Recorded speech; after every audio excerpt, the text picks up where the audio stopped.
parce qu'il vous a été donné de connaître les mystères du royaume et que cela ne leur a pas été donné, parole du Seigneur. Je disais parole du Seigneur. Alléluia. Il m'est arrivé une fois de prêcher sur le mystère du royaume et d'expliquer de quoi il s'agit. J'ai eu à parler du mystère du royaume dans le passé, mais dernièrement, pendant que je méditais et je réfléchissais à ce qui concerne le mystère du royaume, quelque chose d'étrange s'est passé pendant que je lisais. L'Esprit de l'Éternel a essayé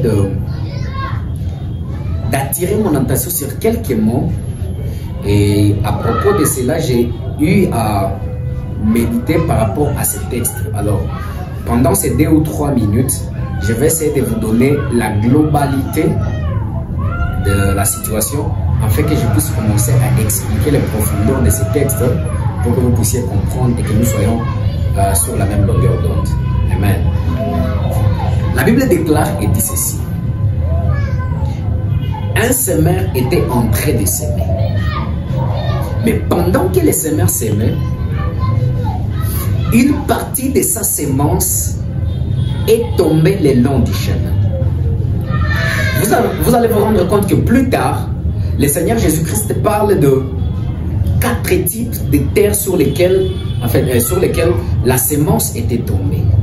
Mais c'est là, je ne vais pas m'attarder là-dessus. Il y a quelque chose qui est plus important avant que les semences ne tombent. La Bible déclare pendant que les semeurs sèment. Écoutez maintenant. J'ai eu à réfléchir et me demander comment est-ce qu'un semeur sème. Vous allez remarquer que tout semeur qui se respecte a toujours des outils. Le premier outil qu'il a, il a une houe. Parce qu'on ne peut pas s'aimer sans houe, sans houe. Tu ne peux pas s'aimer, tu ne peux pas ouvrir les sols en s'aimant avec tes propres mains. Tu te sers de la houe pour ouvrir la terre et mettre la semence sous terre et la couvrir. C'est ça même l'action de s'aimer. S'aimer, c'est prendre la semence et l'enterrer. Ok? Mais la Bible déclare et dit, les semeurs, pendant qu'ils s'aimaient, c'est que pendant que les semeurs prenaient la semence et mettaient la semence sous terre, une partie de sa semence est tombée. La semence n'a pas été semée, mais la semence est tombée. Est-ce que quelqu'un essaie de comprendre de quoi il s'agit?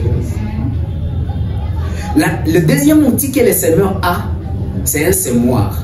La Bible ne parle pas du semoir ni de la houe, mais quand vous étudiez l'image d'un semeur, tu ne peux pas s'aimer sans ton semoir ou alors ta houe. Parce qu'il faut que tu ouvres les sols et mettre la semence, et ton semoir te sert de garder ta semence. Alors, la Bible déclare que pendant qu'il s'aimait, une partie de sa semence est tombée le long du chemin. Ce qui m'intéresse dans ce texte, ce n'est pas la semence qui s'est retrouvée à l'endroit où il ne fallait pas. Parce qu'on nous parle de 3 endroits où la semence se retrouvait, mais il ne fallait pas que la semence se retrouve là-bas. Parce qu'un semeur qui se respecte ne peut pas s'aimer sur des pierres ou des épines ou le long du chemin. Parce que normalement, si tu sèmes le long du chemin, ta semence ne produira pas. Si tu sèmes dans les épines, ça ne produira pas. Si tu sèmes sur une terre pierreuse, ça ne produira pas. Alors, qu'est-ce qui s'est passé pour que la semence qui était censée se retrouver dans la bonne terre se retrouve le long du chemin, se retrouve sur des pierres ou se retrouve dans les épines? C'est qu'il y a un problème. Est-ce que vous me comprenez? Si tu as une Bible en Louis II qui a des titres, là-dessus, en haut au chapitre 13, tu lis seulement ce qu'on écrit au-dessus du chapitre. Qu'est-ce qu'on écrit là-dessus? Une application dans les téléphones, ça ne donne pas ça. Parabole du semeur. Ok, c'est ça les titres même du chapitre. Parabole du semeur. Ok? Vous allez me comprendre. Si une semence se retrouvait par terre, dans une terre pierreuse, une autre semence se retrouve dans une terre épineuse ou le long du chemin. Ça veut dire que quelque chose s'est passé entre-temps pour que les semences se retrouvent à l'endroit où il ne fallait pas. Parce que pour un bon semeur, comme la semence est un investissement, la semence est un capital, tout semeur a intérêt de semer sur la bonne terre. Tout semeur a intérêt de mettre une semence à l'endroit où ça va produire. Mais qu'est-ce qui se passe lorsqu'un semeur met sa semence à un endroit où ça ne va pas produire? Qu'est-ce qui va se passer quand le semeur met sa semence sur des pierres ou dans des épines ou peu importe? Alors vous allez me comprendre. L'apôtre Paul dit ceci: j'ai semé, Apollo a arrosé et Christ a fait grandir. Est-ce que quelqu'un me comprend? Moi, Paul, j'ai semé, Apollo a arrosé et Christ a fait grandir. Dans l'explication de la parabole du semeur, vous allez comprendre que quand le Seigneur explique ce que c'est la semence, il dit la semence c'est la parole de Dieu. Ok? Et Paul dit moi j'ai semé.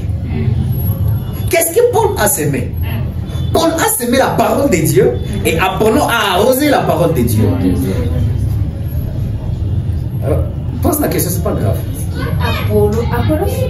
Apollo c'est une personne. Paul c'est une personne et Apollo c'est une personne. Ils étaient tous prédicateurs. Ok?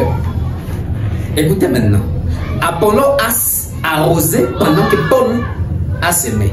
Est-ce que vous me comprenez? Pour ainsi dire que un semeur c'est un prédicateur. Un semeur c'est un ministre de Dieu. Un semeur c'est une personne qui est appelée à enseigner, à donner la semence de Dieu. C'est pourquoi l'apôtre Paul s'est identifié pour un semeur. Pourquoi? Parce qu'il est appelé à mettre la semence de Dieu dans les vies des gens, la semence de Dieu dans les cœurs des gens. Est-ce que vous me comprenez? Alors, si un prédicateur, un enseignant de la parole de Dieu est un semeur, il est appelé à s'aimer la parole de Dieu. Et que si on fait un parallèle entre ce que l'apôtre Paul dit en disant qu'il est un semeur et avec ce que le Seigneur Jésus dit, il dit un semeur a semé, mais une partie de sa semence est tombée le long du chemin sur les pierres et dans les épines, on peut directement faire une allusion par rapport à ce que Paul est par rapport à la parole ou un prédicateur est par rapport à la parole, n'est-ce pas? Alors écoutez, si Paul est un semeur, si Paul c'est un prédicateur, c'est qu'il a deux choses. Paul a une houe et Paul a un semoir. C'est un semeur, n'est-ce pas? Il a une houe, il a un semoir. La houe, c'est son outil de travail. C'est ce qui permet à ce qu'il mette la semence sous terre. Si on peut prendre et faire le parallélisme entre les semeurs et un prédicateur, on dira Paul a une bouche qui se sert pour enseigner.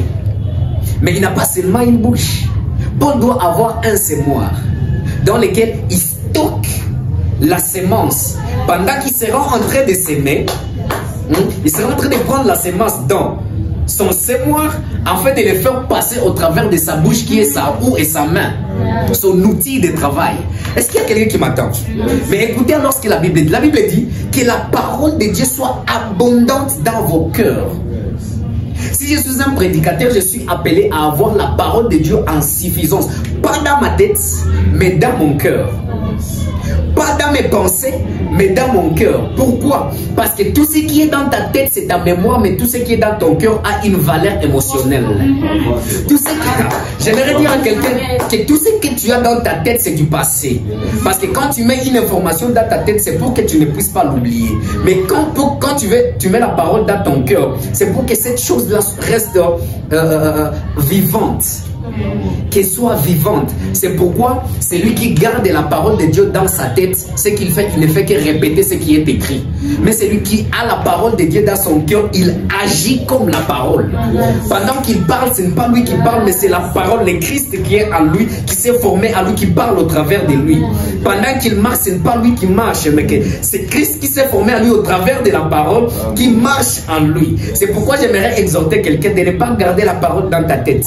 Ne la mémorise pas. Garde-la dans ton cœur.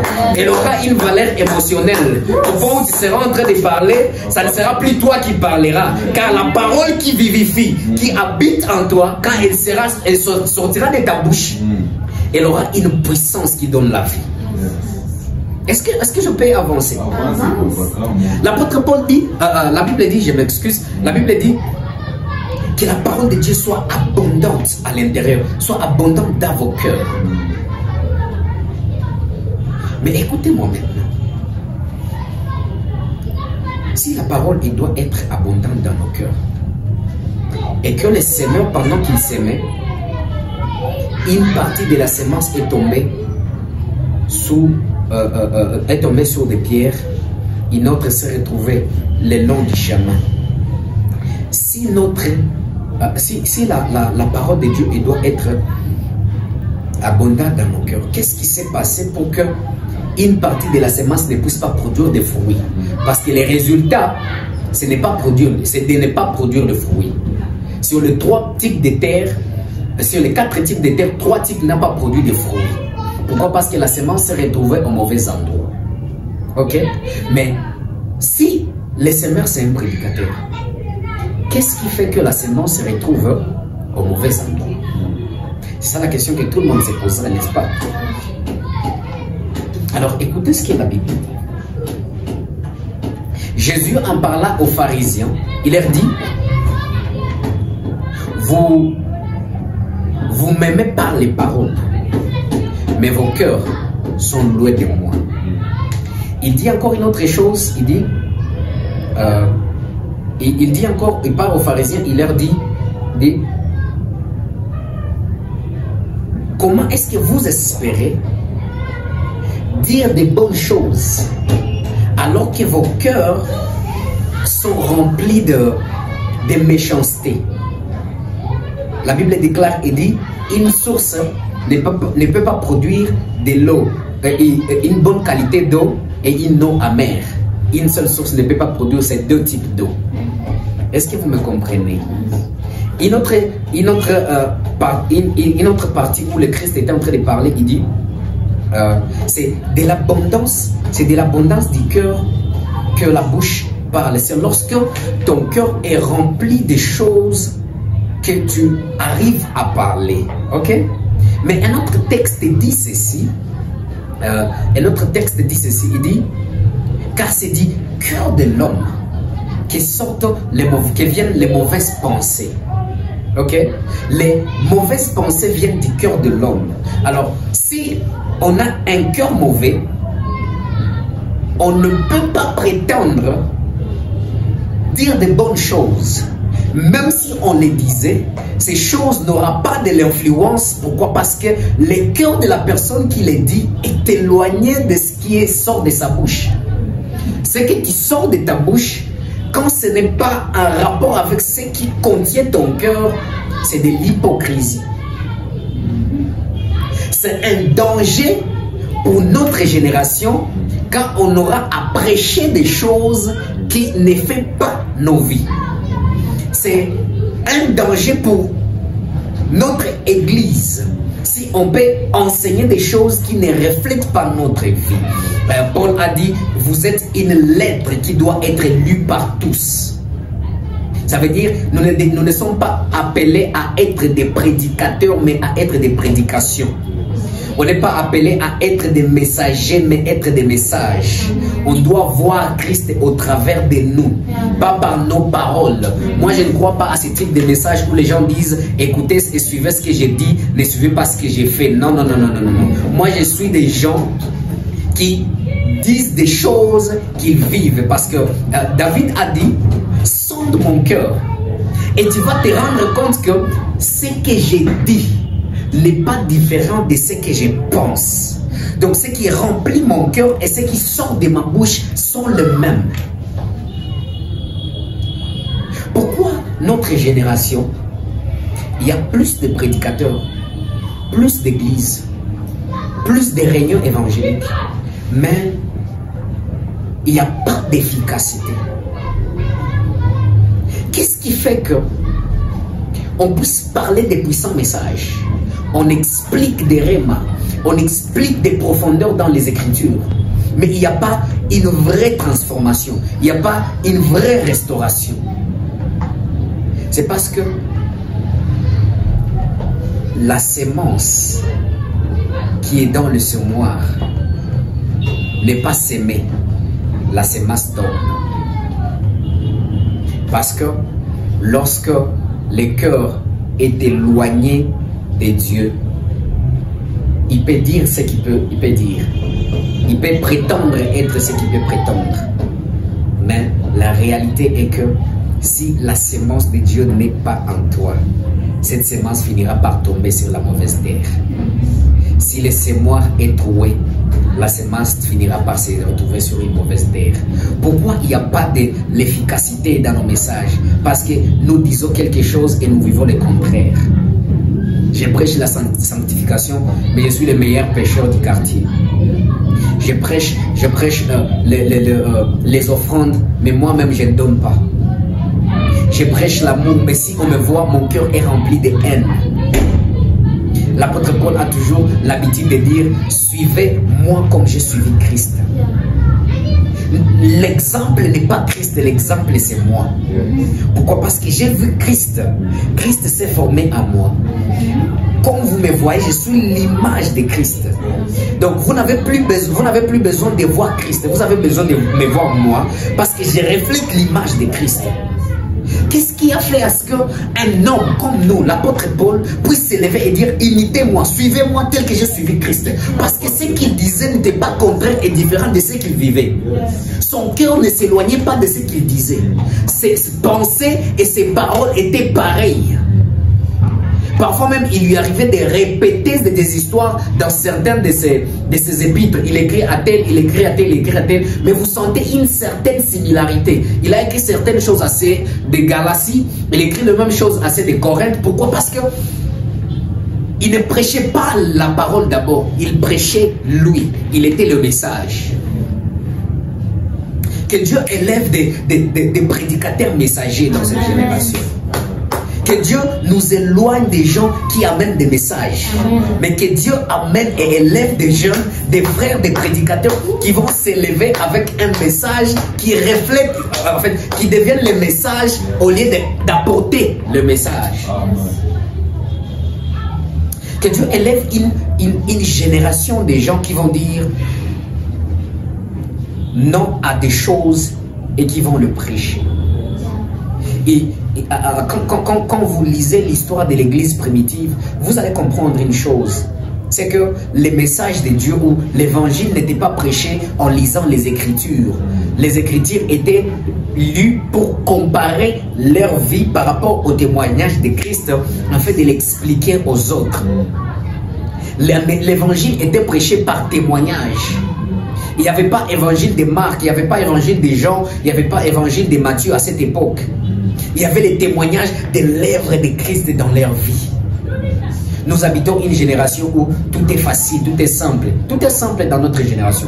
Tout le monde peut prêcher, tout le monde peut prophétiser, tout le monde peut faire tout ce qu'il y a à faire. Il y a des gens, vous lui dites tu vas prêcher aujourd'hui, il va sur YouTube, il ouvre Gentil Biti ou télévision, il regarde le nombre de prédications qui sont là. Ah, mais j'aimerais prêcher cette prédication. Il copie la prédication et il vient devant la chair, il prêche, il prêche, il prêche. Vous acclamez, vous dites Alléluia, Alléluia. Mais il n'y a pas les résultats. Pourquoi? Parce que et la personne qui l'a prêché, ce n'est pas les résultats de sa rencontre avec Dieu. C'est juste des choses qu'il a pris de nulle part et il nous fait copier-coller. Copier-coller, bon, tout le monde a déjà fait ça une fois peut-être, ou deux fois. Il m'est arrivé de faire copier-coller. Je suis une prédication, ça c'est bon ça. Je prends la prédication, je la reprends au devant des gens. J'ai dit, oh, tu nous as bénis, mais en réalité, Même moi, ça ne venait pas de moi. Ça venait de ma tête parce que j'ai emmagasiné l'information dans ma tête en fait de la répéter au devant des gens. Mais c'est puissant lorsque c'est les résultats de la rencontre entre Dieu et toi. Dieu a formé quelque chose en toi. Et quand tu parles au devant des gens, ça aura de l'impact parce que ça vient du sémoir du semage. Ce n'est pas tombé, ça a été sémé. Que Dieu élève des prédicateurs messages. Que Dieu élève des prédicateurs prédication. Quand tu prêches ça, on pourra comparer ta vie avec ce que tu as dit. Il n'y aura pas de différence. Quand tu parles de la prière, on découvre que tu es un homme de prière. Quand tu parles de la sainteté, on découvre que tu es un homme qui craint Dieu. Quand tu parles de je ne sais pas quoi, des offrandes, peu importe de quoi tu parles, qu'on puisse voir le message au travers de toi. Que Dieu élève des prédicateurs au message. Cette génération n'a pas besoin des hypocrites. C'est l'hypocrisie qui tue notre génération. C'est l'hypocrisie qui nous détruit. On a besoin de paraître au lieu d'être. On a besoin de se faire passer pour. Si tu n'es pas encore tel, ne prétends pas l'être. Si Dieu n'a pas encore formé quelque chose en toi, ne nous fais pas croire que Dieu a fait quelque chose. Sinon, tu n'auras pas quoi s'aimer. L'impact des messages, c'est lorsque le messager est même le message. Le message transforme lorsque celui qui donne le message a été transformé par ce même message. Dieu, je prie que tu puisses me donner un cœur d'un homme qui ne prêchera pas des choses qu'il a appris, qu'il a étudié, qu'il a vu sur internet, mais que tu me donnes un cœur d'être transformé par ta parole, afin que la transformation que j'ai reçue puisse être les résultats qui va se passer dans la vie des gens. On ne peut pas amener quelqu'un à Canaan si on n'a jamais été à Canaan. Moïse a amené le peuple dans le désert parce qu'il a été dans le désert. Caleb a amené Israël jusqu'à Canaan parce qu'il a été à Canaan. Je ne peux pas te prêcher la prière si je ne prie pas. Je ne peux pas te prêcher la sanctification, je suis le majeur des pécheurs. Je prie que Dieu nous aide, que Dieu aide l'église du Congo, que Dieu aide l'église de notre génération à être des messages. Ouf. Que Dieu nous aide. Que la transformation commence par nous. Amen. La Bible déclare, Jésus a dit, lorsque vous irez prêcher, commencez à Jérusalem. Pourquoi il faut commencer à Jérusalem? Nous devons être transformés d'abord avant que les autres soient transformés. Parce que nous allons leur apporter les témoignages de ce que Dieu a fait dans nos vies. C'est ce que Dieu a fait en nous, que nous allons leur dire, Dieu a fait ceci, ceci, ceci, par rapport à ce qui est écrit ici, ici, ici. Que Dieu élève une génération de gens qui sont des témoins de la puissance de Dieu, des témoins de la main de Dieu, des témoins de la manifestation de la puissance de Dieu. Ces témoignages fabriqués, nous les refusons. Tu vois, quelqu'un, il vient, il nous prêche un témoignage fabriqué. Oh, Dieu a fait ceci, Dieu a fait cela. Mais si on voit ton parcours, Dieu n'a jamais fait de tel dans ta vie. Il n'y a rien de pareil qui a été fait dans ta vie. Mais tu inventes un témoignage juste pour que les gens pensent que il a vu la main de Dieu. Écoute, on n'aide pas Dieu. On n'aide pas Dieu. Tu ne peux pas aider Dieu à sauver une âme. La seule chose que Dieu nous a donné à faire, c'est de s'aimer. C'est lui qui fait grandir. Nous, on a le devoir de s'aimer. Et on ne sème que ce qu'il y a dans notre sémoir. On ne sème que ce qui est caché et enfoui dans nos cœurs. Que la parole de Dieu ne s'éloigne pas de nos cœurs. Que la parole de Dieu ne s'éloigne pas de nos bouches. Qu'on la médite jour et nuit. Si on va prêcher, on ne prêchera pas des choses qu'on a vues sur internet, qu'on a pris chez tel ou chez tel prédicateur, mais on va prêcher les résultats de la manifestation de la main de Dieu dans nos vies. J'aimerais que quelqu'un commence à prier. Qu'il dise à Dieu, fais de moi un prédicateur qu'il faut. Un prédicateur avec la sémence de Dieu en lui.